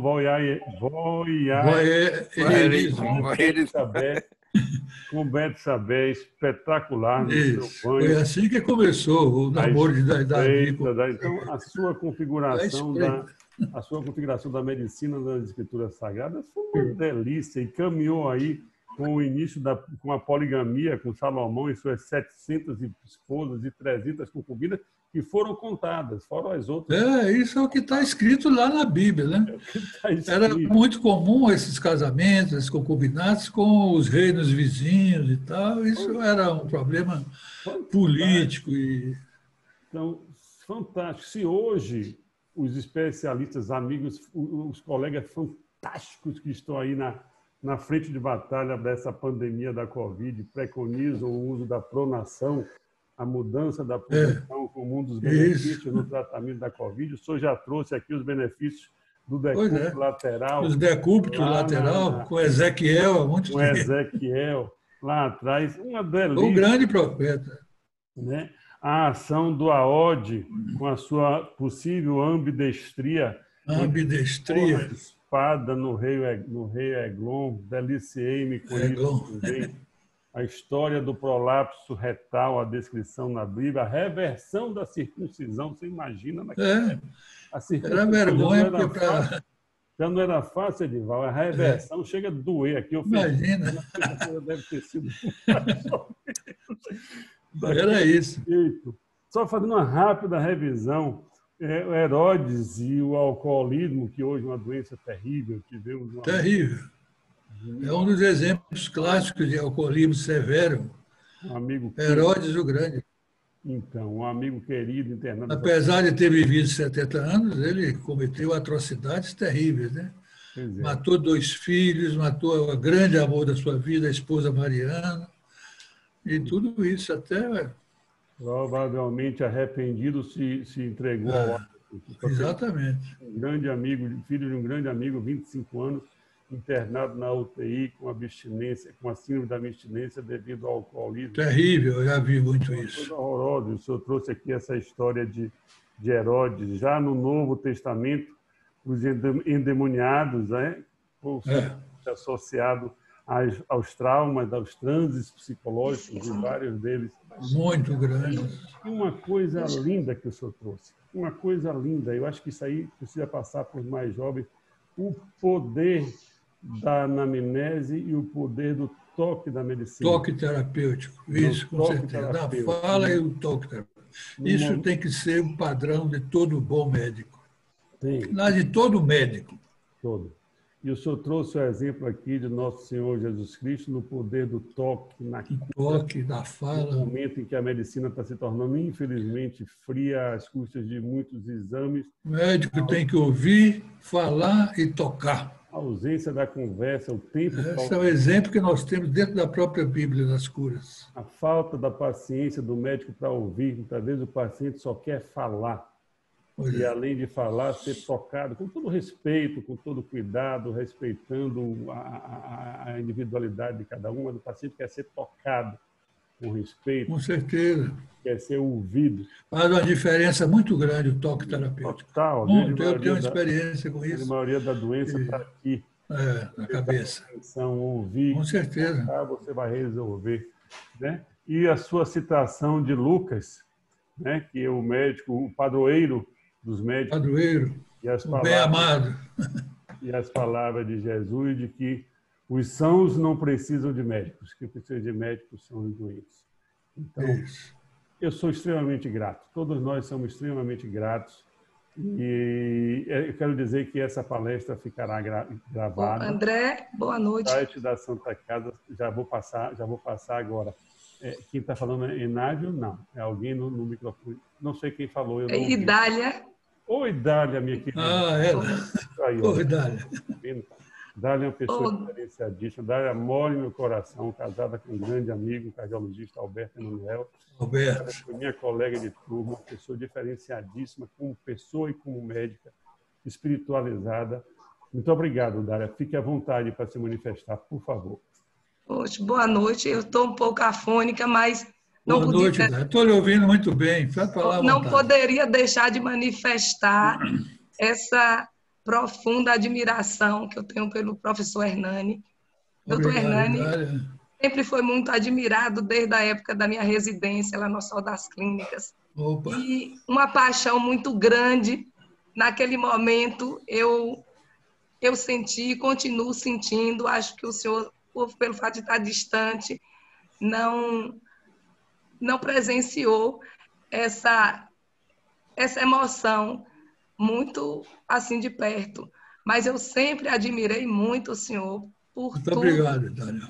Todo o conteúdo, toda a profundidade de conhecimento que o senhor tem e que passou para nós. E essa palestra, especialmente, foi assim um brinde muito grande, de uma riqueza muito grande, de uma profundidade que encanta, que todos nós aqui, como muitos já manifestaram, sentiram isso. Então, eu quero aqui, só tenho que agradecer a oportunidade que André, Edival, colegas queridos, que eu também retribuo, André. Você é uma pessoa maravilhosa, uma pessoa que eu tenho no meu coração.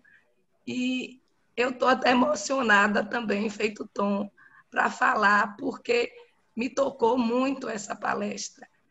Muito obrigado, Idália. É um prazer ouvir isso de você, viu? Foi um momento assim muito especial, que eu acho que todos nós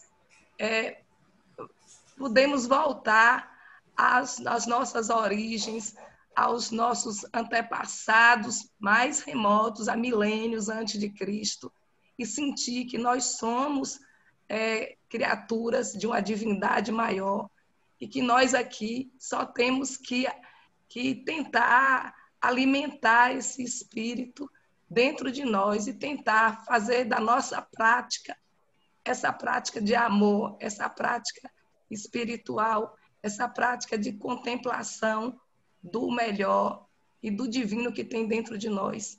Então, esse ensinamento que o senhor passou foi muito importante. Isso aqui a gente vai levar para a nossa vida toda. Muito obrigada, doutor Hernani. Sou eu quem agradece a você pelas palavras e pela emoção que me causou também. Muito obrigado. Professor, muito obrigado. Já vai dar 10 horas da noite. Está na hora de nós todos jovens nos recolhermos, porque amanhã será um dia. André. E eu quero... Pois não, André, fique à vontade. André, eu quero apenas citar o seguinte, o seu trabalho, o seu empenho na academia, você, André e Edivaldo. Eu quero citar aqui um grande amigo muito próximo, que foi Edivaldo Boaventura. Ele dizia sempre, se é de Feira de Santana, é inteligente. Com isso, eu celebro a minha noite, viu? Muito obrigado, professor. Muito obrigado. Professor Edivaldo Boaventura, conversei. Era um amigo muito próximo. A gente tinha uma convivência muito próxima. Ele dizia sempre, se é de feira, é inteligente. Esse livro que eu referi há pouco, André, o Salada Literária, que é onde está inserida esta palestra como um dos seus capítulos, foi prefaciado pelo professor Edivaldo Boaventura. Muito amigo. O prefácio é dele. Que maravilha. Em conversa com o professor Eliane Azevedo hoje, foi citado esse seu relato aí, não foi, professora? Do professor Edivaldo Boaventura. E o colega Rui Rei já postou aqui no chat que um livro, você podia se manifestar, Rui, ele já encontrou na Amazon um livro do senhor, professor. Tem sim. E já adquiri o meu, viu? Oba! Bom proveito, hein? Qual foi? Deu retorno. Qual foi o livro, Rui? Salada Literária. Que tem o conteúdo dessa palestra. Maravilha. Professora, a senhora queria fazer uma última manifestação? Professora Eliane? Olha, registrar novamente esse prazer intelectual de ouvir o professor Hernani e esse prazer afetivo de ouvir a voz de muitos de vocês da Academia de Medicina de Feira de Santana, que eu não vi há algum tempo, conhecer novas pessoas, novos colegas. Eu acho que realmente foi uma confluência de prazeres, de diversidades, que me fez muito feliz. Muito obrigada por essa oportunidade, muito obrigada por tudo que está acontecendo de uma forma diferente nesse novo normal, mas que até que facilita a gente trocar ideias sem sair de casa. Eu acho que tudo na vida, por pior que seja, sempre tem um lado bom. É só buscar. Eu acho que essa oportunidade que nós estamos tendo agora, ela realmente traz uma coisa muito nova em nossa vida e muito agradável de estarmos tão próximos, embora distantes. Muito obrigada por Obrigado, professor. Um grande abraço, meu grande amigo, doutor Hernani. Obrigado. Meu querido presidente, eu chamo ele de Antônio Carlos Vieira Lopes, ele quer que chame de Tuninho. Tuninho, sua manifestação, por favor. Pode acrescentar Toninho de Tapajipe.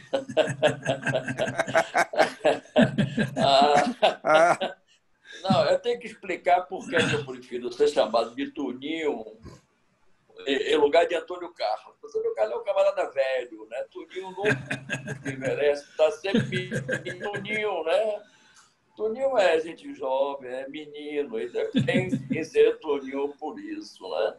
Mais uma vez, André, Edivaldo, muito obrigado pela oportunidade de participar de uma atividade da Santa Casa de Misericórdia de Feira de Santana. Em nome da Academia de Medicina da Bahia, eu saúdo os confrades da Academia de Medicina de Feira de Santana, da mesma forma que a Academia de Medicina, saúde, confrade emérito Hernani, e agradece, entendeu, pela excelência da... Aliás, não é nada novo. O que Hernani faz é excelente. Não é redundância dizer que a conferência de Hernani foi excelente, porque tudo que Hernani faz é excelente. Então, entendeu? Obrigado, Toninho. Cumprimentar todos os amigos, todos os colegas, né? E plagiando o que já foi colocado, né? Elisa sabe que eu gosto muito dessa palavra, né? Né? Uma vez eu aprendi com ela disse que não procure Deus, né? Lucano também, ele não gostava muito de Deus, não é?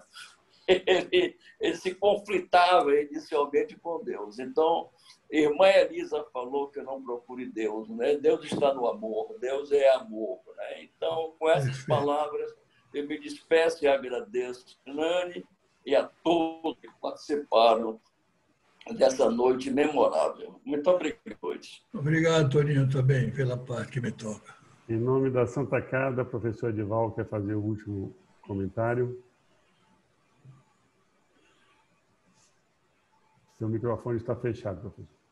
Professor, por gentileza, faça o encerramento. Bom, o que eu tenho que fazer de encerramento é apenas realmente agradecer a André, a Edivaldo, a professora Eliane Azevedo, que eu sei que foi quem me indicou para essa oportunidade, e a todos os colegas que me deram a honra e o prestígio de estar aqui presente. Colegas de turma, amigos, alguns parentes, eu fiquei muito feliz. Não sei como é que eu vou dormir hoje. Feliz. O senhor vai dormir feliz, como todos nós. Tomara, obrigado. Professor, muito obrigado. Mais uma vez, muito obrigado. Muito obrigado a todos vocês de todas as gerações que estiveram conosco aqui.